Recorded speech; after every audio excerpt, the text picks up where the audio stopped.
Good morning and welcome to Meditating with John Vervaeke. I'm a cognitive psychologist and a cognitive scientist at the University of Toronto. I scientifically and academically study mindfulness and related phenomena like insight, flow, mystical experiences, transformative experiences, the cultivation of wisdom. I've also practiced Vipassana meditation, metta contemplation, and Tai Chi Chuan and Qigong for over 29 years, and I've been teaching them professionally for almost 20 years. Welcome. This is a progressive course. If you're joining us for the first time, you should know that there have been a series of lessons, each one building on the previous lesson. And what you can do is you can go into the description of this video and find links to those lessons, and then you can catch up. What we normally do is Mondays is Dharma Day. We have a lesson. I do an exercise, teach you a principle, and then we sit, and then we do Q&A. Tuesday through Friday, we meet, we sit together, and then there is a Q&A. So please remember to set your phones on Do Not Disturb. I won't go into any review today because I reviewed yesterday. That way, I'll try and leave a little bit more time towards the end for answering any Q&A. So please start to get yourself ready.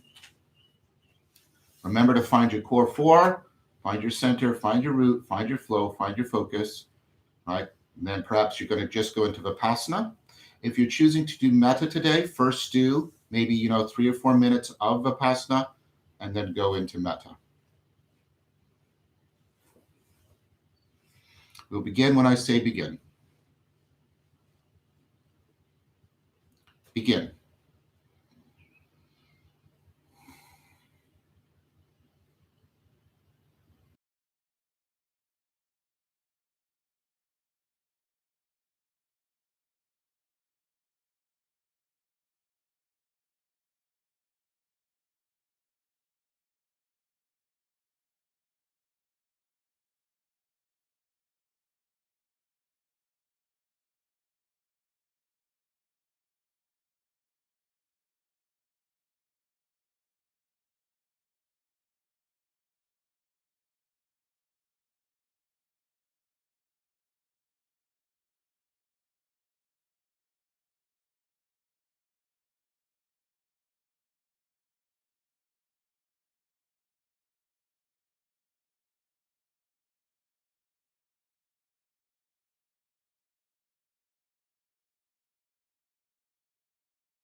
Slowly begin to come out of your practice, trying as best you can to integrate what you cultivated in your practice with your everyday consciousness and cognition.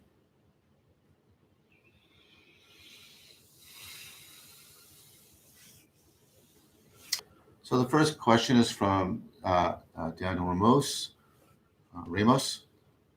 For those of us who want to start a moving practice, do you recommend a specific style of Tai Chi? What about yoga?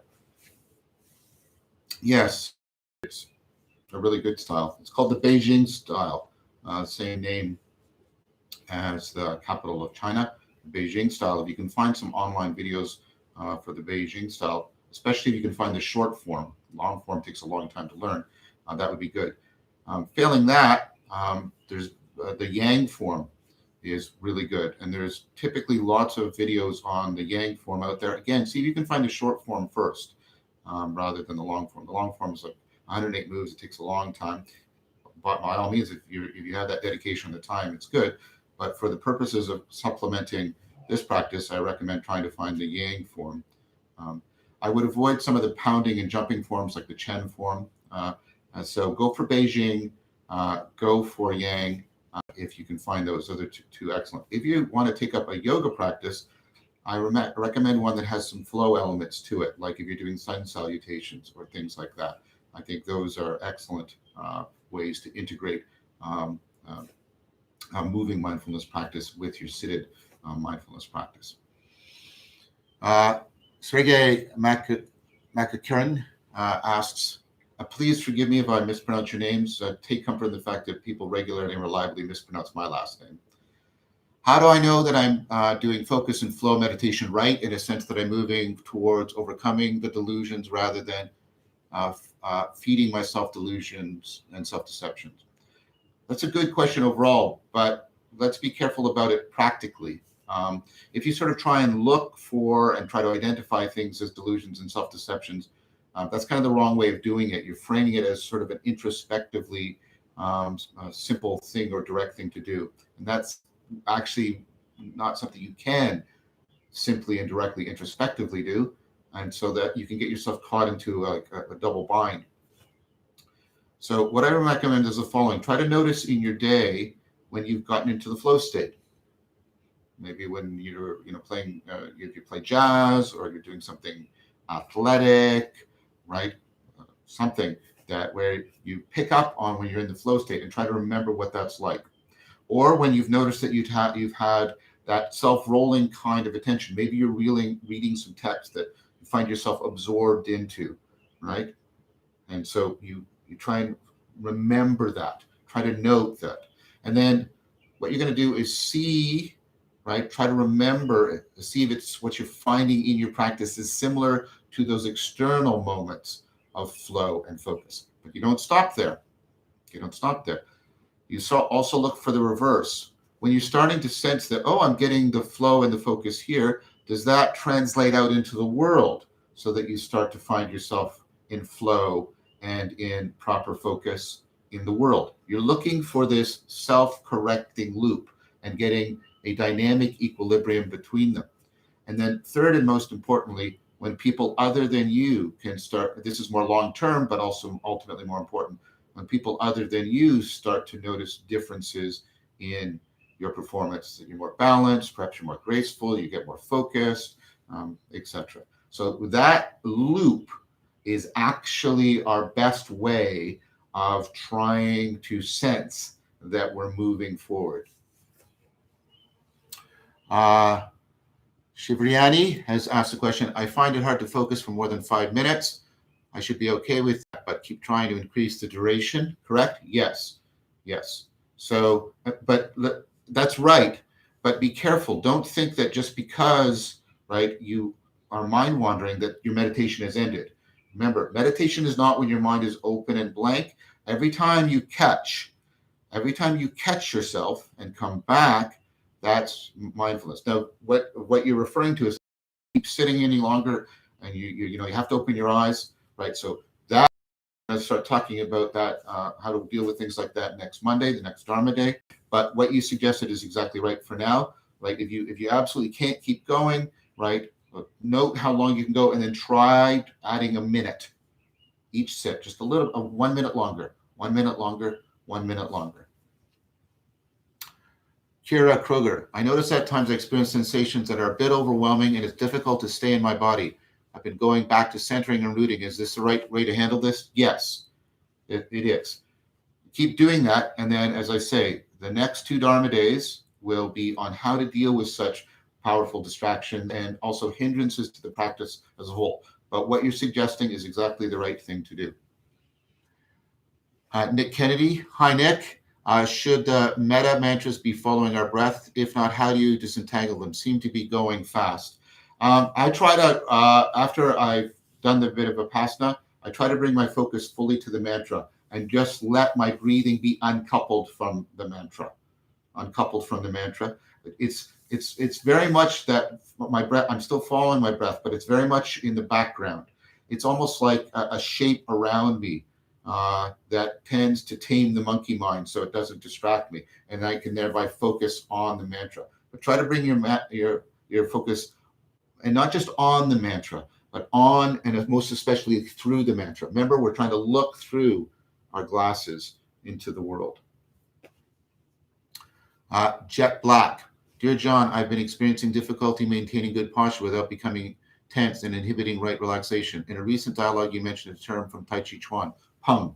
Yeah, so Peng is really important. First of all, if you need to, like I have to because of my menieres, and it's not really calming down that much, you might need to get into the centering and and then just lean a little bit back to take that stress, so you can thereby concentrate not on relaxing your whole body. See if just a slight little lean up against the wall will allow you to more deeply relax your abdomen muscles.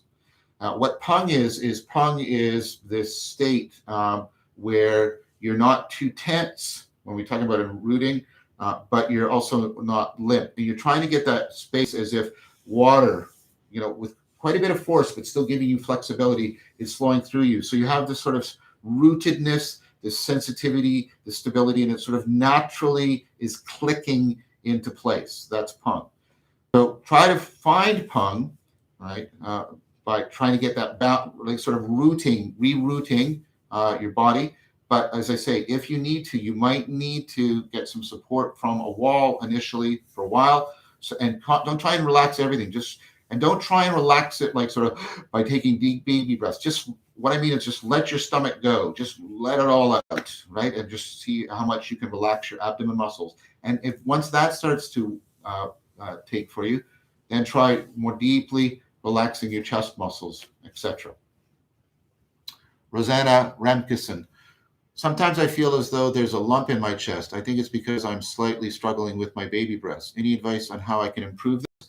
Yes. So as I said, with the baby breaths, don't try and force it down. If there's a lump in your chest, maybe, and you can feel your breathing in the lump, instead of having the lump as your enemy that you're trying to overcome, befriend it. Okay, well, this is where my breath sort of wants to stay right now.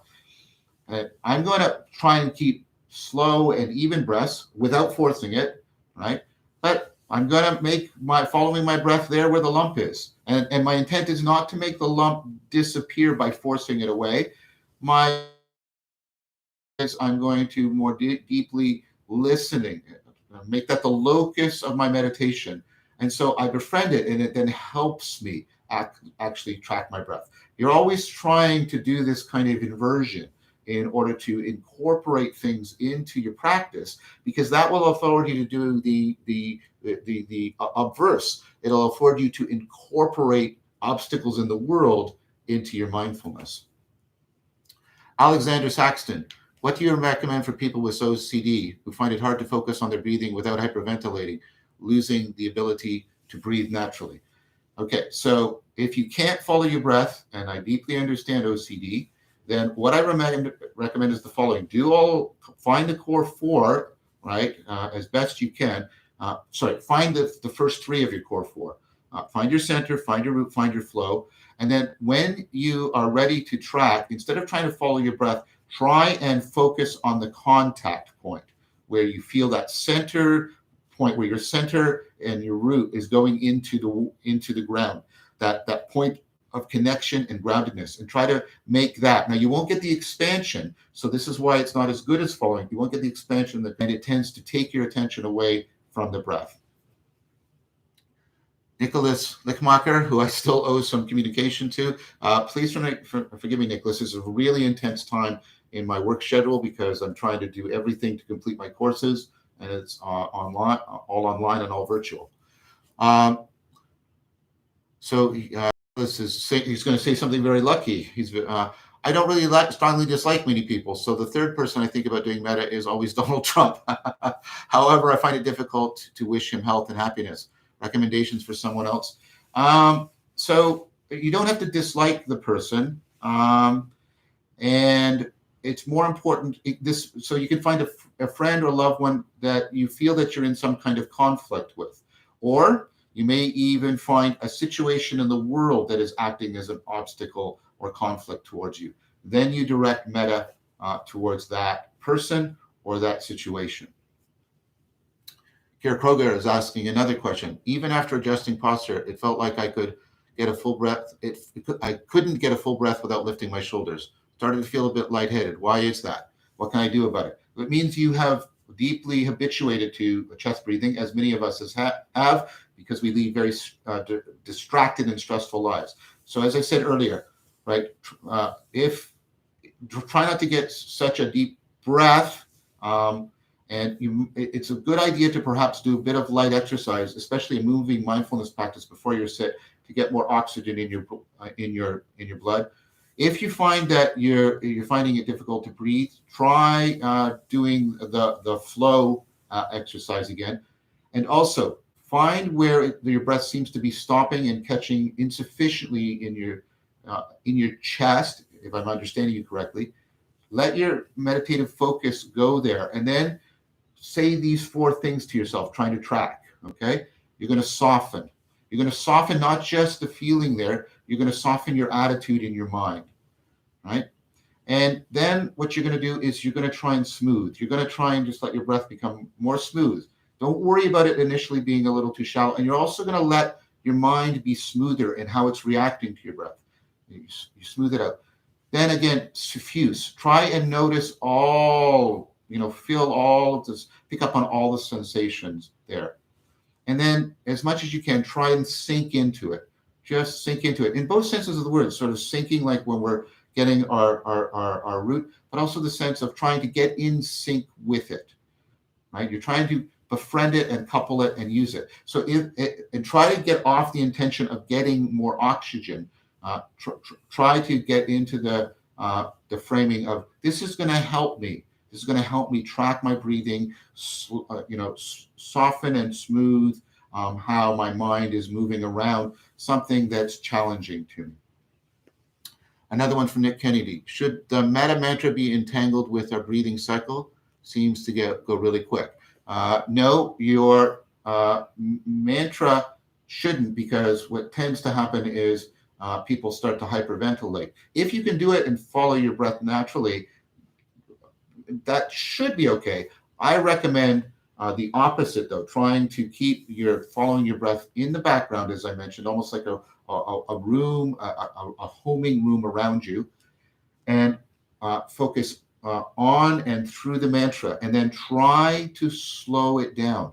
Try to make the mantra a recitation, as if you were trying to give it as slowly to somebody who barely understands English.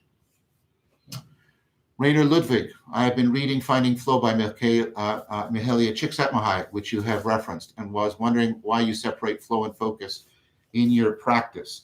I separate, although they overlap, especially the way I teach you. I separate flow and flow and focus, because if I just go into do one or rather the other, I think people lose the stereoscopic. When you tend people just flow, they tend to not do as much explicit training of attention. And when you teach people just attention, they tend to get into just the introspective space, and they lose the interoceptive space. So they both interpenetrate, as you're alluding to quite correctly. But flow tends to flow tends to emphasize the interoceptive pole and focus the introspective pole. And I want to get those two together, like the way my left and right perspectives fuse into depth perception. All right, those were excellent Q&A. They're very, very good, and I hope you're finding my answers helpful. I will always be here at the end to answer your Q&A. I want to thank you for joining. I want to, as always, thank the Technomage Amar, my good friend, and Jason, my beloved son. Please subscribe to the video to be notified of the next video. Also, you will notice on my channel there is a lot of videos about things like flow, about attention, about insight, about the cultivation of wisdom, and perhaps more importantly for us right now, awakening from the meaning crisis, which is very, very important to really deepen our cultivation of wisdom and give us an existential resiliency and an adaptiveness in the face of this very transformative challenge that we're facing. Please invite others to this practice, this course. I want to help as many people as I can, so I'm asking for your help to help me help others. So please point other people to this. Point them to the fact that there's a separate playlist with all the lessons so that they can catch up. And remind them that, there's lots of catch-up time because we only do one Dharma day per week. We will always meet here weekdays, 9:30. Mondays, the Dharma days. Tuesday to Friday, the sit day. Every day has a Q&A. Always 9:30 EST. Thank you very much. Take care, everyone. Bye-bye.